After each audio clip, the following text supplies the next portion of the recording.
What's going on, everyone? Welcome to the post-mortem where we examine the game between Galatasaray and Manchester United. We have just drew 3-3 in a game that was just end-to-end fucking playground stuff all over the place. There's so many bones to pick from this game. I don't even know where to fucking start with it. And that is exactly how the whole Champions League campaign has been throughout in every single game, pretty much, bar Copenhagen at home. United throw leads away more than anyone I know on the planet.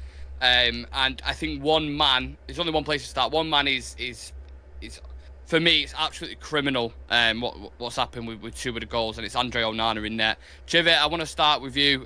Thoughts on the game as a whole, and Andre Onana's mistakes as well.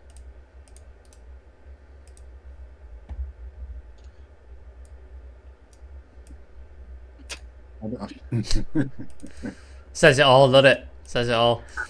I believe what I've just watched, man.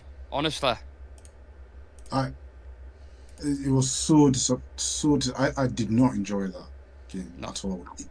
Even when we're leading, it was like there wasn't any plan to hold on to your lead. So I always expected something, we always looked like we're under the cosh. And it was so easy. I kept saying this in the chat, and you guys agreed as well. Like, it's just so easy.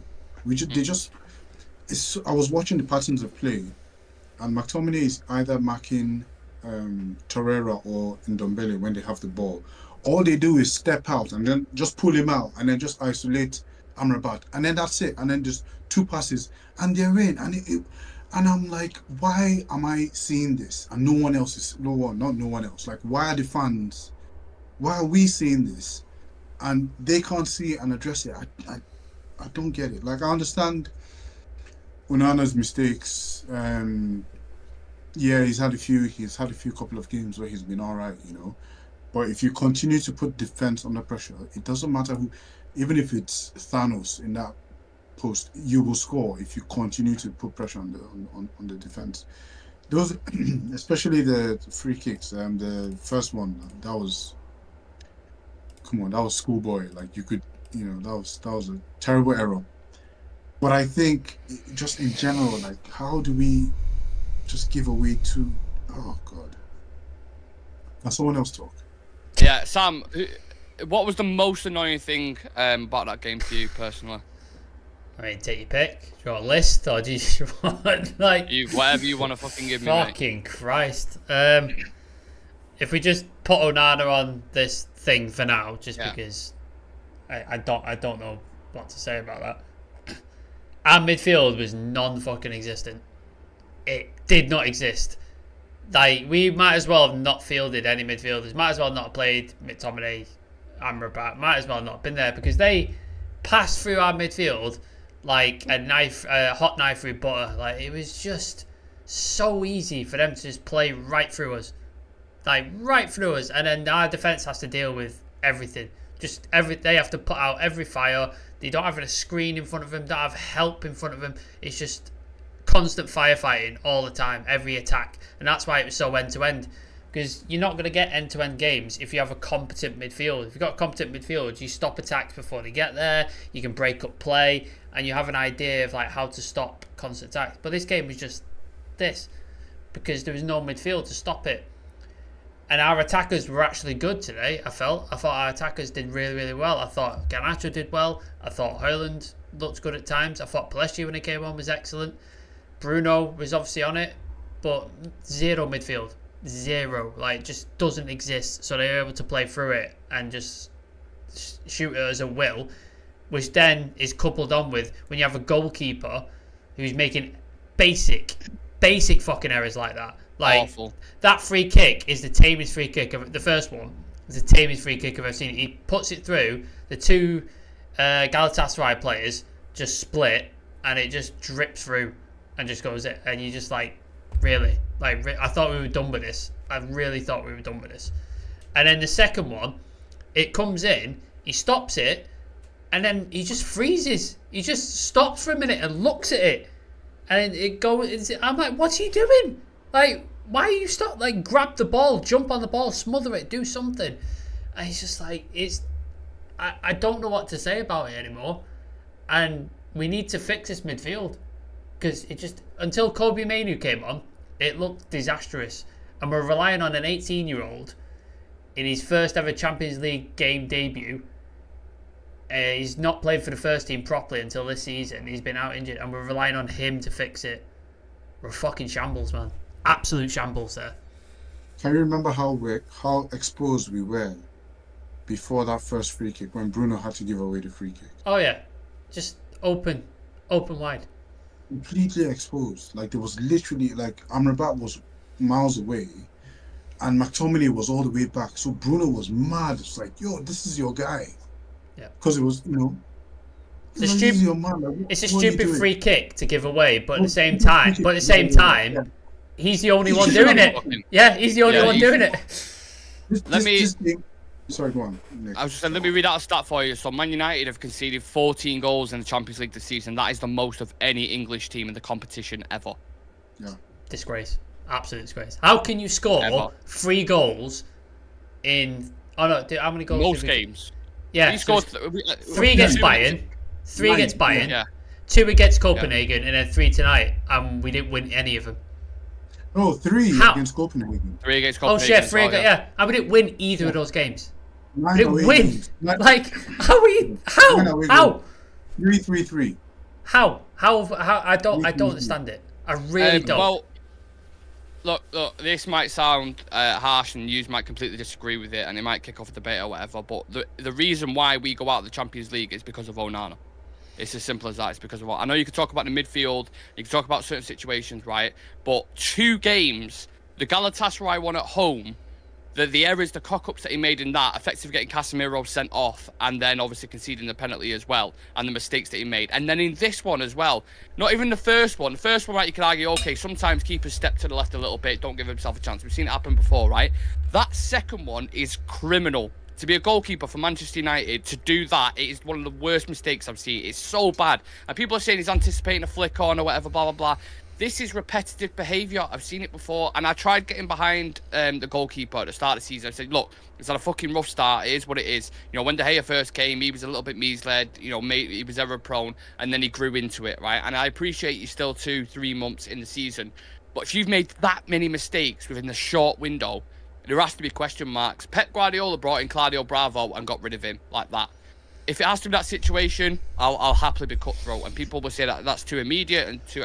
I don't give a shit. I know what I've just watched in that game. And a senior goalkeeper for Manchester United can't make that many mistakes. And he's effectively put us out of the Champions League, whether it's mathematically possible or not. I feel like we're out already. Sorry, Chewy. While you're correct in what you say, and I fully back you and like everything you said, that's not the only thing, because goalkeeping errors is one thing, like it's an individual making specific errors, but that midfield is not fit for purpose. How are we conceding this many goals every single Champions League games with no control over a game? We've not controlled a single game in the Champions League, and it's down to that midfield. That's what it is. Because we was 3-1 up in the game. That's what I'm saying. The game locked off. But that's and what I'm saying. We invites them back into it. But we killed him off, and then every time they went on the attack, they looked like they were going to score. Every single time, because that midfield just doesn't exist, and we can't control games. Like you see City, when they put 2-3 goals up, they just shut it down, control the game, get hold of the ball. I think an argument can be made for both. And Nick, I think you're right. I think there's a strong argument that can be made there, because yes, I mean we were leading, and some of these goals that we conceded were stupid errors that if we had a more experienced goalkeeper, or not a more experienced, a better goalkeeper, probably wouldn't go through this, right? I can argue that Tom Heaton probably wouldn't make those kind of mistakes. I don't think he does either. But at the same time, right? If we had Jose Mourinho as a manager, just saying, right? The way he would set up that midfield, if we went 3-1 up, we'll play this game for 6 days, and Galatasaray will not score. You get what I'm saying?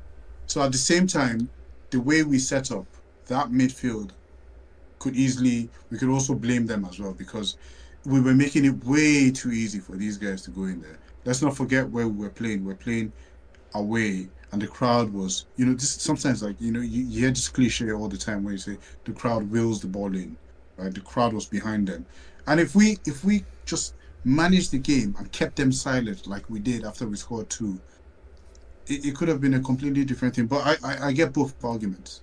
By the way, Sam, is your mustache, is that ginger? Got a ginger no, it is a bit browny orange. It is, yeah. I don't know why. Well, speaking of gingers, someone Onana is definitely not ginger. Paul Scholes, sorry, has just mentioned 3. He said in the commentary thing, 3 of the goals were Onana's fault. I forgot about the last one. The last one was a fantastic finish, but even his positioning on that is a little bit like the first touch. The first touch, if he's got correct positioning, I think he gets hold of it. But then his position is all over the place. So even with a bad first touch, he's able to just absolutely smash it. Also, we're talking about departments of the pitch, the midfield, the goalkeeping situation, the attack. I mean, the attack has 17 shots against Galatasaray with 4 on target, finishing as well. How many opportunities do you have where you like put it in the back of the fucking net? There was one with Palestre, or even 3. at times where there's 3 with Palestre. Palestre had 3 chances. Just fed him in. Like Shaw kept bombing up and down that left-hand side, and you could tell like Shaw was getting so fucking frustrated with him. It just slide me in. Or Bruno, when McTominay shot, slide me in. Football intelligence, have that spatial awareness to see where your fucking attackers are and score an easy goal rather than making it difficult yourself or trying to grab the headlines. I've seen it with Garnacho as well. I know they scored wonderful goals. Like, don't get me wrong, Garnacho's take, relatively early on, fantastic, amazing, perfect, exactly what we needed. Bruno Fernandes's goal, unreal, and you don't get them in games every single game. They're rare goals to score. So to get yourself up at that point, you've done your job there as attackers.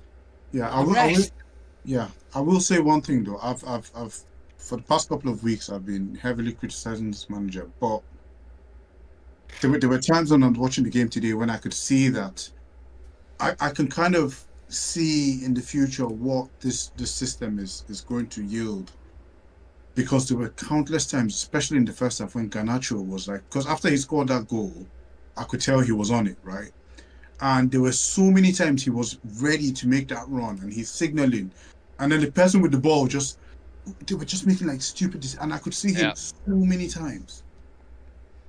There was another time when we're building the ball in, like we always make the harder decision in terms of building the ball up, and the way our positioning is, I could see that it could easily take us 2-3 passes and then we're in. So I could see, I was like, okay, I see what I'm trying to do, right? But the players that we have are just making silly decisions when it comes to transition. The correct decision, they make it, but they make it about 10 seconds, 20 seconds too late. That they'll wait and they'll see the pass and then they'll wait and then they'll make it and then they're offside or they're opposite, and you're just like, well, actually, you just fucked it now. Like, it's just. You know what, as well? Even the goal that Garnacho scored at first, like, he could have received the ball a fraction of a second earlier if Anthony and Bruno just moved just quicker. I'm so happy that he had the quality to put it in, right? Because it wasn't easy for him to control it. Everyone thought he was going to go with his right foot, but thank God he has a left, right? Yeah. But it's just, and it's, we're scoring goals, but I'm not enjoying the football. I just want to enjoy. Can I just enjoy one game? Can we have a 1-0 win? A 1-0 win.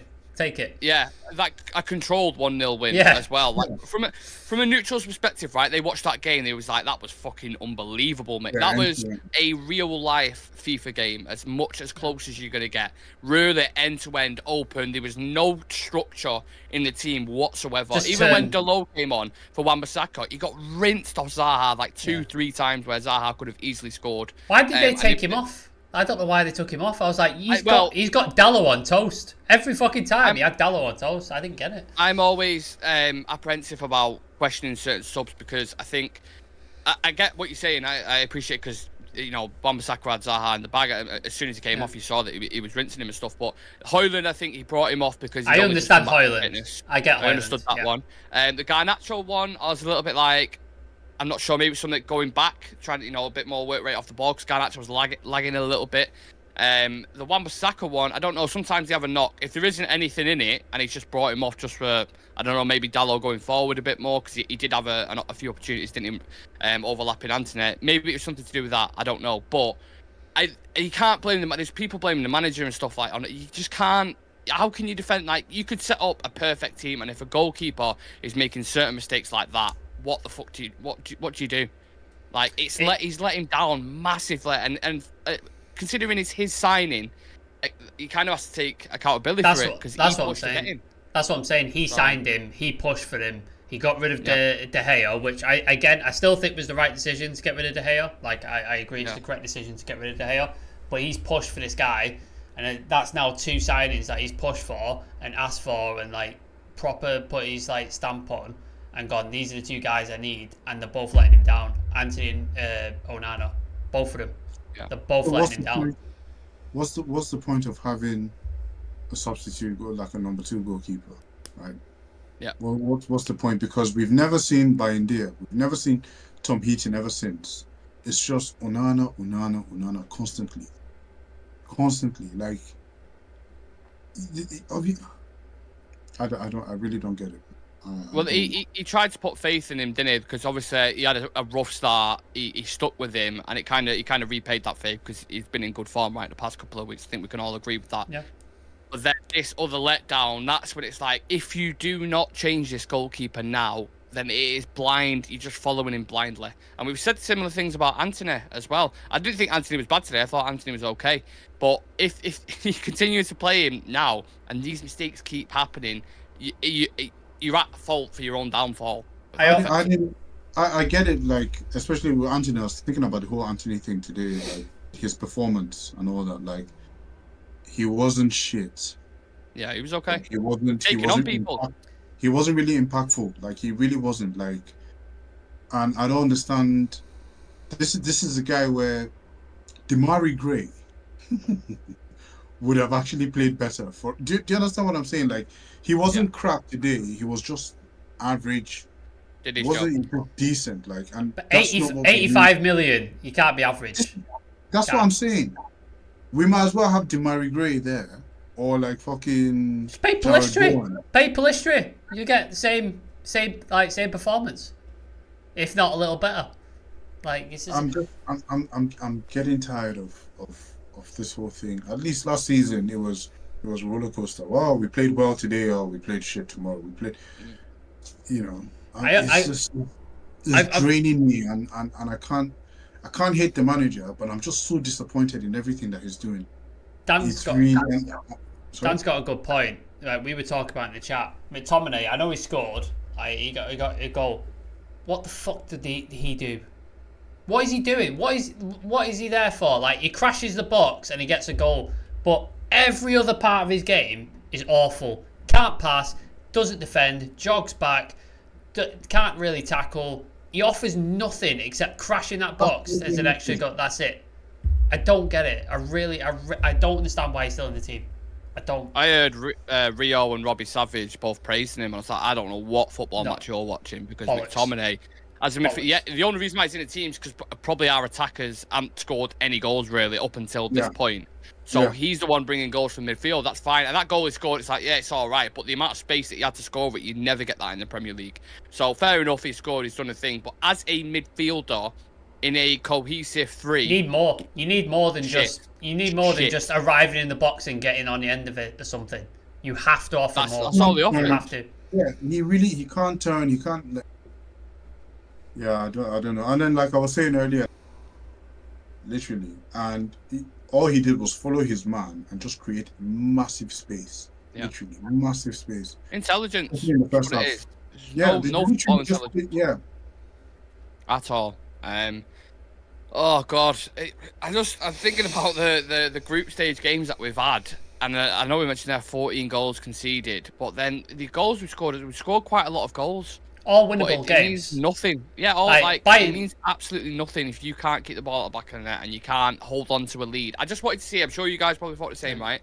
When we was 3-1 up, control. Close the game keep off. The ball a bit. Why'd you keep fucking giving it them back? Why'd you keep allowing these transitions? Just control the game. The Bayern game, they were poor. Like, they were not at their top best. They were beatable. Yeah. We could have beat them. If we controlled the game, if we took the goals that we scored early, controlled the game, didn't let back in, and then scored the third and killed the game, that's a winnable game. Galatasaray at home, mistakes, not controlling the game, letting it back into the game, cost us the game. Copenhagen away, scored early, scoring goals, just control the game, shut it off, don't let them back in. Same thing. Same thing tonight. It's just every fucking game we do the same thing. We score, we start looking good, and then we fail to control. We let them back in, and it costs us. Every game, every fucking game. Do you guys remember what I was saying earlier? I can't remember exactly what I typed. But then I was just like, all I see is long balls and us giving away and turnovers and giving away possession. And literally that's just what was happening. And what annoys me is that I'm just a fan. I don't know shit about and how am I able to see this? And the people who I'm hoping to improve my team can't see this. Like if everybody else can, we all can see this. Like we know what's gonna happen, right? And then if we keep turning over possession, giving it to, all we do is increase their chances of scoring. That's all we're doing, and this is what just frustrates the life out of me completely. And it just. And I was on. Oh shit! We lost Nick. You lost Nick. Let me go to 2 people.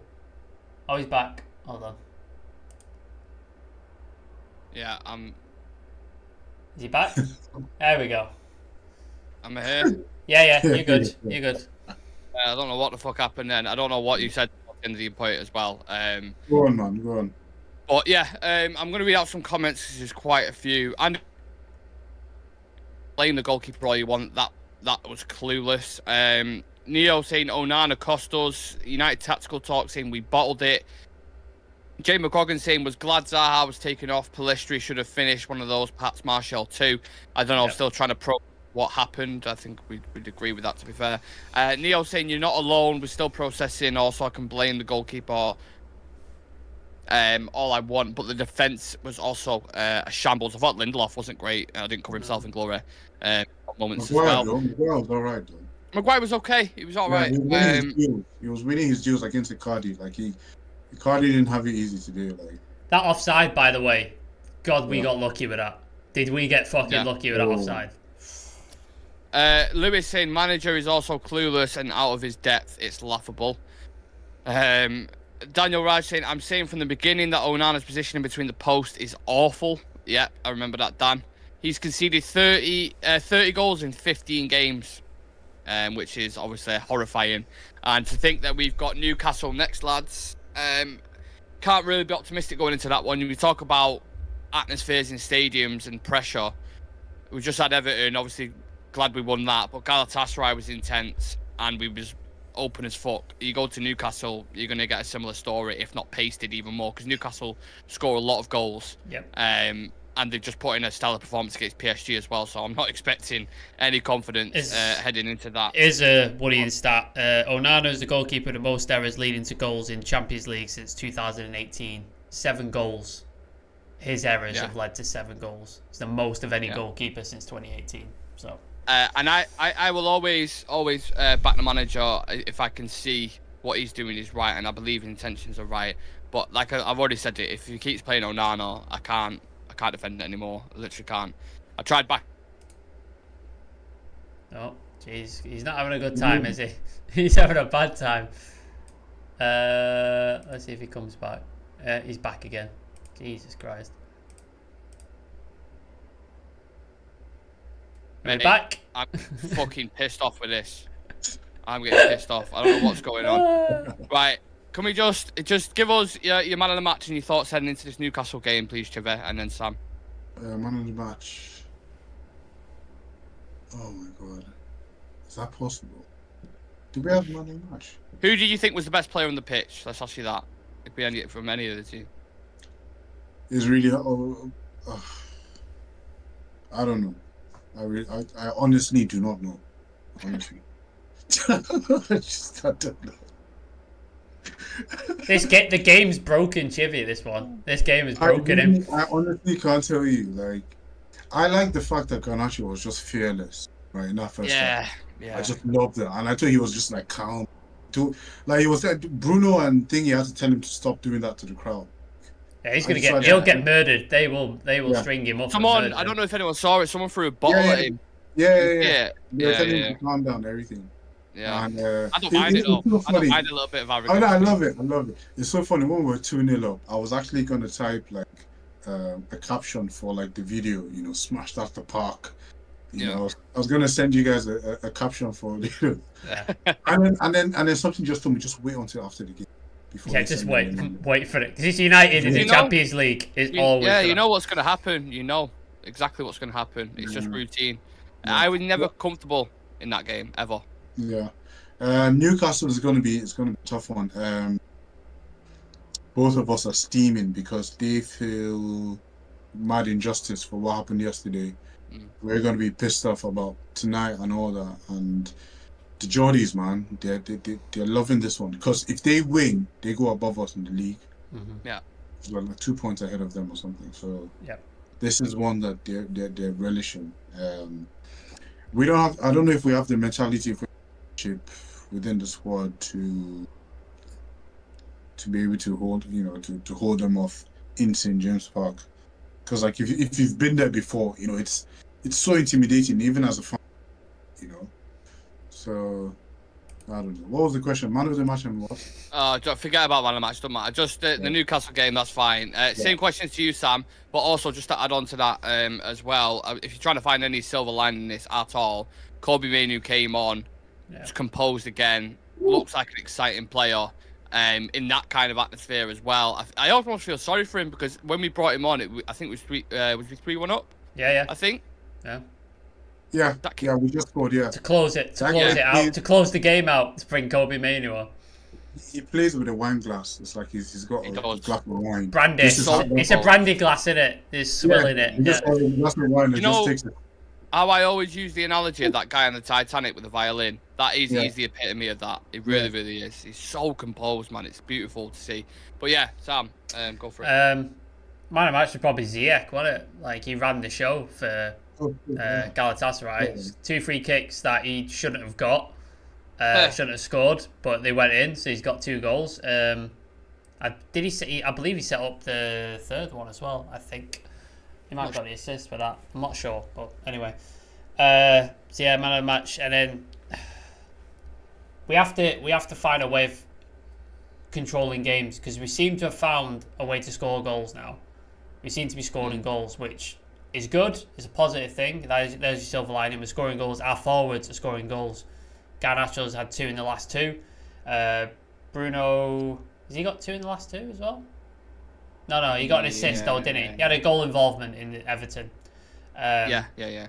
So that's a positive, but we need to find a way to control games, and we need to figure out a midfield combination that will allow us to do this. Because McTominay is not doing it. Amrabat, I don't know what the fuck has happened to him. I really, really don't. I don't know. I think it's the rule, but maybe we'll talk about this. Yeah. I think it's the rule. I don't think he's just all of a sudden. Yeah. I don't think he's all That's a worry. That's a worry there. That's a real worry. Our best midfielder is an 18-year-old who is his first actual proper season in the team, and he's our best midfielder.